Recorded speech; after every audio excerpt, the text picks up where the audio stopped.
જોઈ શકો તમે શીળિયા કેટલું ઘનઘોર ઘટાટોપ જંગલ છે, કેવી કેવી શિલાઓ પડેલી છે અહીંયા. બરાબર.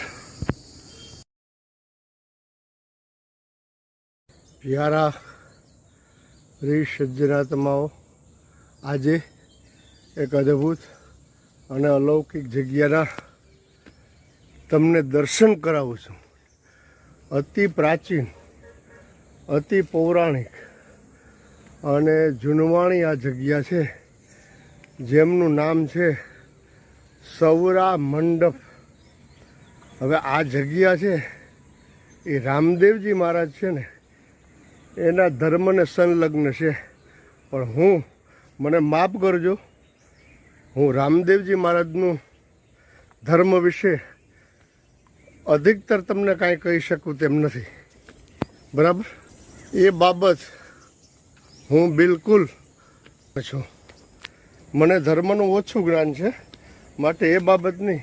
પણ એક રાજસ્થાનની અંદર ક્ષત્રિય કુળની અંદર ઉત્પન્ન થયેલ રામદેવજી મહારાજે હિન્દવા પીર તરીકે જન્મ ધારણ કરી અને સમસ્ત હિન્દુઓનું કલ્યાણ કરેલું છે, એટલું જરૂર ચોક્કસ કહી શકું. એમાં પછી દશા, વિસા, સૌરા મંડપ, પછી મંડપ શબ્દ છે, સૌરા મંડપ જગ્યા છે. એટલે મંડપનો તો આપણે અર્થ કરી શકીએ. મંડપ એટલે આપણે ઘરે જે આપણે મંડપારોપણ કરીએ છીએ દીકરી દીકરાના વિવાહમાં, એ અથવા તો રામદેવ પીરજીનો એક મંડપ થાય છે, એક સ્તંભ હોય છે અને એને શણગારવામાં આવે છે. અને પછી એ મંડપનો ઊભો એટલે કે ખડો કરવામાં આવે છે એની ભાષામાં. એ પણ એક રામદેવજીના ધર્મનો ભાગ જ છે કે એની નીચે સૌ હિન્દુઓ મળી અને રામદેવજી મહારાજના ગુણગાન ગાય ને હિન્દુ ધર્મની રક્ષા થાય. રામદેવજી મહારાજનો પણ મુખ્ય હેતુ એવો જ હતો કે કોઈ પણ રીતે હિન્દુ ધર્મ બચે. જેમ વીર ભાથીજી મહારાજ દાદા વાછડા થઈ ગયા છે ગાયો ખાતર પોતે, એ જ રીતે રણુજાની અંદર, રાજસ્થાનમાં રણુજાની અંદર રામદેવ અને વિરમદેવ બે ભાઈઓ ક્ષત્રિય વંશની અંદર એ હિન્દવા પીર તરીકે ઓળખાય છે. એમના અંડરની જ આ જગ્યા છે. જગ્યા જંગલમાં છે અને સીડી ચડીને જવું પડે છે. ત્યારે પણ જુનાગઢ આવો તો ગાયત્રી મંદિર અને વાઘેશ્વરી મંદિર છે એની બાજુમાંથી આ જગ્યાનો રસ્તો જાય છે, જેને સૌરા મંડપ કહેવામાં આવે છે. સીડી કંઈ ખાસ છે નહીં, લગભગ 200-500 સીડી છે. આરામથી તમે ચડી શકો છો. તમે જોઈ શકો જંગલનું વાતાવરણ. અને એવી જગ્યા છે આજકાલ કે હજારો વર્ષ નહીં, એક મહાત્મા મળ્યા એમ કીધું, એનું કેવું એમ થયું કે આ તો હજારો વર્ષ, લાખો જૂની જગ્યા છે અને અહીંયા તો રાચ રચેલું સ્વર્ગ જેવું બધું હશે કંઈક પૂર્વજન્મની અંદર. હવે આપણે મંદિરની તદ્દન નજીક આવી ગયા છે. મંદિરની જઈ હાથ પગ ધોઈ અને પછી આપણે દર્શન કરીએ. અમારે હાથીજણ અમરધામ અમદાવાદ, રામમટી સુરત, પ્રેરણાધામ આશ્રમ જુનાગઢ ભવનાથ, એમના ગુરુ મહંત ગાદીપતિ પૂજ્યપાદ શ્રી લાલ બાપા અને એના પટ્ટ અને પરમ શિષ્ય સેવક એવા પરસોત્તમ બાપાના દીકરા ગોંડલની બાજુમાં જેમનું ગામ છે એ ભૂપતભાઈ પરસોત્તમ ભંડેરી, એ અને હું બંને 1993ની અંદર અહીંયા આવેલા હતા. ત્યારે આ કાંઈ હતું નહીં. હવે તો સુંદર સરસ મજાનું મંદિર બની ગયું. અને ભૂપતભાઈ છે ને એ મારા મિત્રએ છે, મારા યજમાને છે અને મારા માટે તો એ પિતા તુલ્ય છે. ને હું આ બોલતા સમયે પણ ગૌરવાન્વિત મહેસૂસ થાઉં છું. એવા ભૂપતભાઈ, એમને કેમ ભૂલી શકાય આજે. એટલે એ મારી સાથે હતા ને અમે ખૂબ જંગલમાં રખડેલા હતા. દરેક મંદિરોની અંદર, જંગલની અંદર જ્યાં જ્યાં મંદિરો છે ત્યાં બધા દેવ દર્શન કરવા જતા. ને ભૂપતભાઈનો પણ અથાગ પ્રેમ અને અથાગ ભાવ જંગલ પ્રત્યે, અને ખૂબ અમે 92, 93, 94 સુધી ખૂબ આનંદ કરેલો અમે. હવે આપણે મંદિરમાં આવી ગયા છે. હવે જે હું તમને કીધું ને 4 જુગ ને 4 પાઠ ઉતરા ને એ આ ભોયરું છે, આ ગુફા છે. અમે ભૂપતભાઈ આવ્યા ત્યારે આ બધું ખુલ્લું હતું. કાલક્રમે બંધ કરી દીધું. ચારે દરવાજામાં ચારેય દિશાની અંદર 4 દીપ પ્રજ્વલિત મહંતજી મહારાજે કરેલા છે. એમના તમે દર્શન કરી શકો છો. મંદિરમાં મહાકાલી માતાજીનું, ગણપતિ દાદા, હનુમાનજી દાદા અને કાલ ભૈરવનું તમે મંદિરના દર્શન કરી ચૂક્યા છો.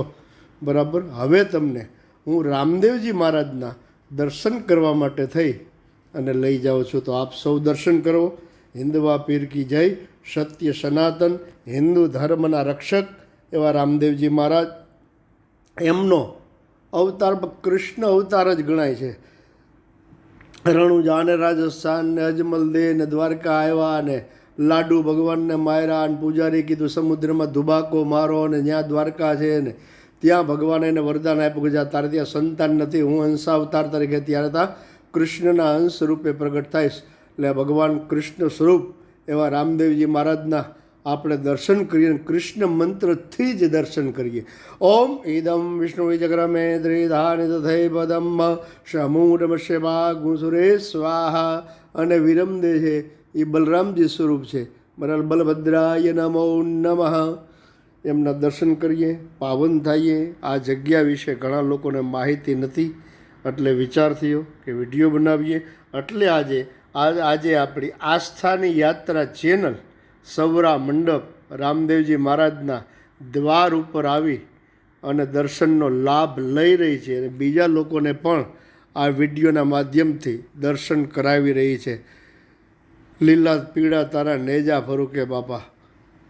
હિન્દવા પીર રામદેવજી મહારાજ કી જય. જો લીલો ધજા લીલો નેજો અને ખૂબ સુંદર સરસ અદ્ભુત જગ્યા છે. મંદિરમાં અવિરત અખંડ અન્ન ક્ષેત્ર પણ ચાલુ છે. ચારેય બાજુ પહાડો તમે જોઈ શકો છો અને વચ્ચે બાબા હરી રામદેવજી મહારાજ બિરાજમાન છે. એનું ભવ્ય મંદિર સુંદર સરસ મજાનો જીર્ણોદ્ધાર થઈ ગયો છે. મંદિરની ફરતી પરિક્રમા કરી લઈએ આપણે હવે. યાની ગાની જ બાપાની પૂર્વજન્મ કૃતાની જ તાની સર્વાણી નશ્યંતુ પ્રદક્ષિણામ પદે. ગણપતિ દાદા હનુમાનજી મહારાજના દર્શન કરીને ખાસ આપણે જે અહીંના મહંત છે પૂજારીજી છે એમને હવે મળીએ. ને આ જગ્યા વિશે છે ને એ અહીંયા 12-13 વર્ષથી રહીએ છે એટલે એને ખાસ ખ્યાલ હશે. એટલે આપણે એને મળી, આ રોટલી બનાવવા માટેનું મશીન છે બરાબર, એને મળી અને પૂછીએ આપણે કે બાપ પ્યારા પ્રિય સજ્જનાત્માઓ, આપણી સાથે જેમ મેં કીધું સૌરા મંડપને 4 પાઠને સત્ય ત્રેતા દ્વાપર કલી હવે ત્યાં આવી ગયા છે. મંદિરના આપણે દર્શન કર્યા.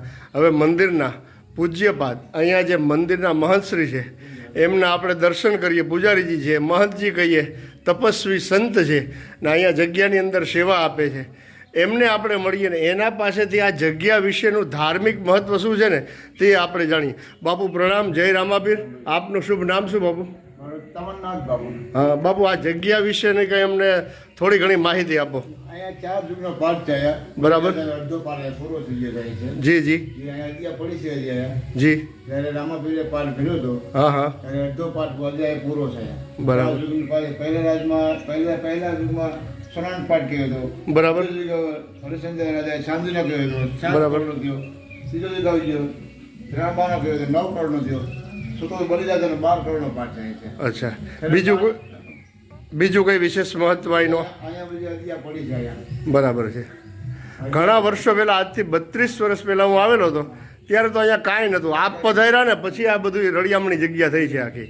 મારા બાપા પધારે આવી એને ખવડાવે પીએ ચા પાણી જમવાનું. ચા પાણી પીને અન્નક્ષેત્ર ચાલુ છે. મેં આપને રસોડાના અન્નપૂર્ણા ભંડારના પણ દર્શન કરાવ્યા છે ને બાપુ અહીંયા અવિરત સેવા આપે છે. 24 કલાક અખંડ અન્ન ક્ષેત્ર ચાલુ છે.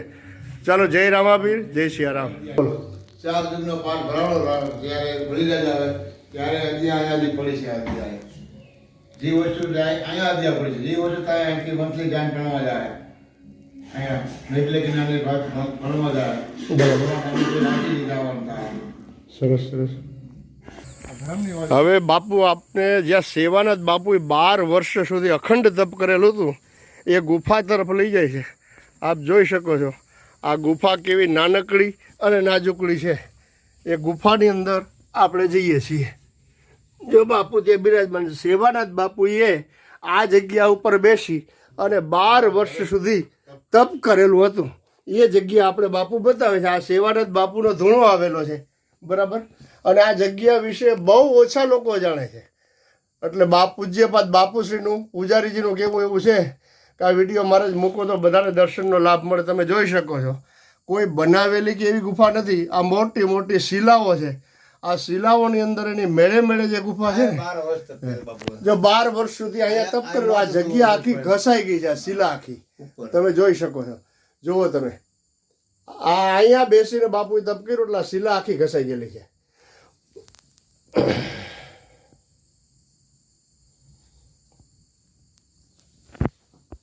આદેશ આદેશ દાદજી, હવે આ વિશે કહો કઈ. 12 વર્ષ બાપુએ આ તપ કર્યો હતો. બરાબર.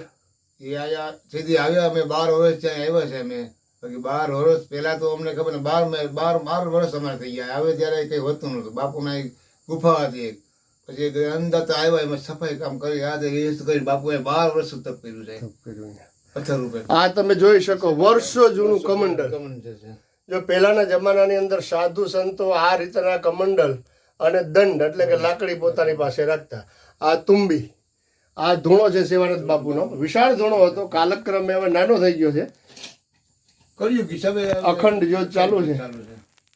અને આ ઇતિહાસ છે ને ભાઈ, આજકાલનો કે હજારો વર્ષ નહીં, આ લાખો વર્ષ થઈ ગયા છે. સત્ય, ત્રેતા, દ્વાપર અને કલિયુગ સુધીના. જય સિયા રામ, જય ગિરનારી.